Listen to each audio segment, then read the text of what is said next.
What's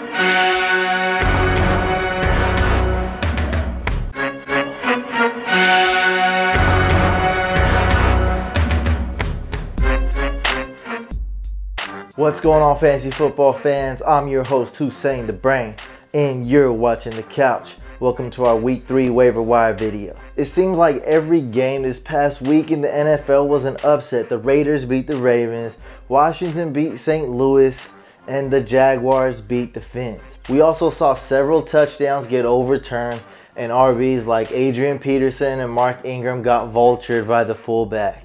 In this video, I'm going to start off by doing a quick analysis and review of last week's waiver wire picks.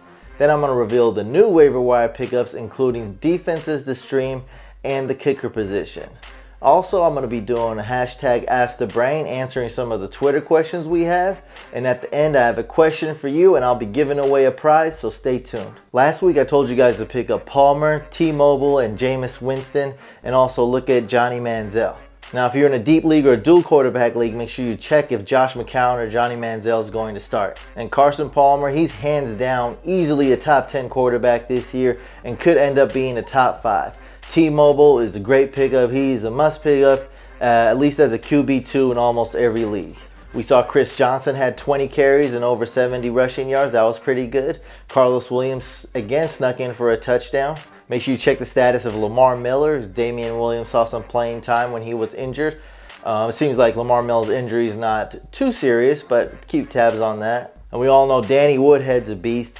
And one of the top waiver wire pickups this week is going to be hands down Matt Jones. We saw him beast, pretty much split time with Alfred Morris. So you definitely want to pick that up if you need to upgrade at the running back position. We saw James Jones almost have 2 receptions, 2 touchdowns, but he only had 1 catch for 1 touchdown because the second one was overturned. Stevie Johnson, Moncrief, Hankerson, DGB, the rookie Coleman, and even Dorsett in deeper leagues are all worth a pickup, or at least a look at in leagues, you know, some of these more deeper leagues than others. We saw Richard Rodgers. He's a viable pickup now. I started him in a tournament last week in FanDuel, and luckily he was able to win me some cash. Tyler Eifert, we all know now that he's beyond a must pickup. He is an elite tight end, and he will remain an elite tight end the rest of the season. So, you know, I was shocked that he was even on waivers to begin with. He's definitely a must pick up. Ebron and Clay are great pickups for tight end position. More like a tight end 2. And in deeper leagues, Jacob Tamme is worth a look at. Now for the new waiver wire pickups. For quarterback, we have Cam Newton. He's going against the Saints. He kind of shocked me last week, and I think he'll have a good game against the Saints. Brandon Whedon's a decent pickup for deep leagues and dual quarterback leagues. And also Colin Kaepernick. Now, he's very important quarterback pickup because you want to think ahead sometimes. And week 4, he faces the Packers. Now, if you have Tom Brady or another quarterback who has a terrible matchup, then Colin Kaepernick could be a good pickup for you as a QB2 and a start during maybe when your quarterback's on a bye or has a terrible matchup. For running back, the top waiver wire pickup should be Shane Vereen in PPR leagues. If you're in a PPR league and this guy's on the waivers, I'm very shocked. The Giants just got rid of Preston Parker. That's going to give Vereen even more targets. I think the first week he got 4 receptions, and week 2 we seen him get 8 receptions. In PPR, that's just 12 points just by the receptions in those first 2 weeks. Freeman should be picked up in just about every league. Check on the status of Coleman. James Starks, I revealed earlier, he's a great handcuff, pretty much a must handcuff for Lacy owners, especially if you drafted Lacy as a top 3 pick.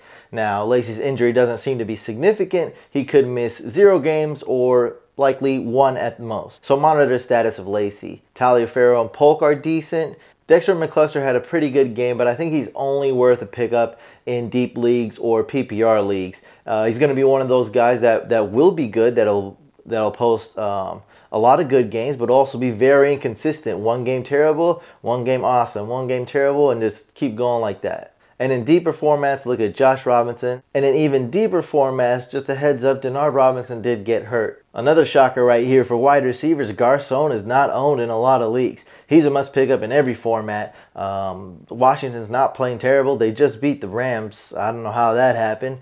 Kirk Cousins isn't terrible, and Deshaun Jackson's out for a couple more weeks. So definitely Garcon needs to be on your team. Doug Baldwin, 7 receptions for week 1 and 7 receptions for week 2. He's a good pickup, definitely a good wide receiver 5. He's not owned in a lot of leagues. A lot of people gave up on Nelson Aguilar. Now the Eagles have been playing terrible. They're going to change things up, and my guess is Aguilar is going to do good the second half of the season, but he could be much earlier. He could start getting more playing time and more targets as early as week 3. Definitely pick him up if someone dropped him and gave up on him that early. Rashad Matthews is the clear-cut wide receiver 2 on Miami.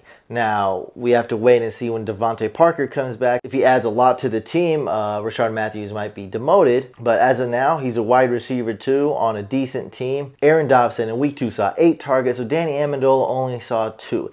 He is the other wide receiver you want to pick up on the Patriots, the one not named Edelman. And in deeper leagues, Eric Decker got hurt, so make sure you check up on his status and may pave the way for other New York Jets wide receivers. And one of my top waiver wire pickups this week is Baltimore Ravens tight end Crockett Gilmore. He should be owned in every league. There's not a whole lot of options for Flacco to throw to, and when he does have to throw in games, he's going to go to that guy. So make sure you guys pick up Crockett Gilmore. Jared Cook hasn't looked too shabby this season. Definitely worth a look at as a tight end too. And in deeper formats, look at Gavin Escobar. Jason Witten just got hurt. Wow, that Dallas team is really suffering here. Des Bryant's out for basically the whole season. Tony Romo's going to miss at least half the season.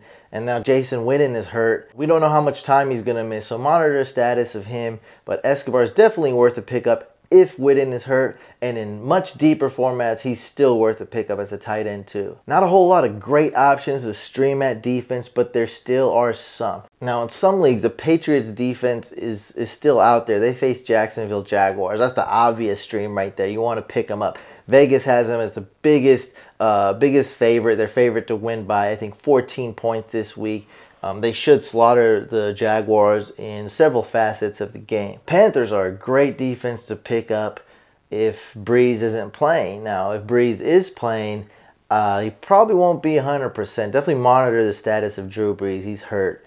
But, you know, even if he plays or if he doesn't, I think the Panthers are a good defense. I like him even more, of course, if Breeze doesn't play. And we also have the Cardinals, Packers. Browns are going up against the Raiders. That should be a low-scoring game. Washington, you got the Raiders. If you're in really deep league, go for the Raiders or the Falcons or the Giants. Now, you know, the Falcons aren't a great defense, but the whole team seems a little bit better than last year, much improved. And you know, Cowboys have a ton of injuries, so that's a really sneaky defense to stream. Could be a nice tournament play in GPP leagues. Of course, you don't have too much faith in the Falcons D, so it's a risky pickup. For kickers, the 2 guys you really need to pick up, it should be owned in every league, is Brandon McManus and Legatron, Greg Zuerlein. Other options are Dawson, the Giants kicker Josh Brown, Randy Bullock, I see him having a good game for week 3. Dan Carpenter, I see him having a bounce back week and bouncing back the rest of the season. Nick Folk is solid, and I know you guys like this guy, Sebastian Janikowski. Now let's go to Twitterland and see what questions we have. Justin asks, is it worth holding on to Romo or should I drop him? Now, I talked to Justin and he showed me his team on Twitter. He screenshotted it and he only has 3 bench spots. And you got guys like Palmer, Tyrod Taylor, T-Mobile, and he had a bunch of other names out there. Now, in a league like this, you definitely want to drop Romo. I think Palmer, straight up, is a better quarterback than Romo anyway. We got Des Bryant out basically the whole season. So definitely drop him.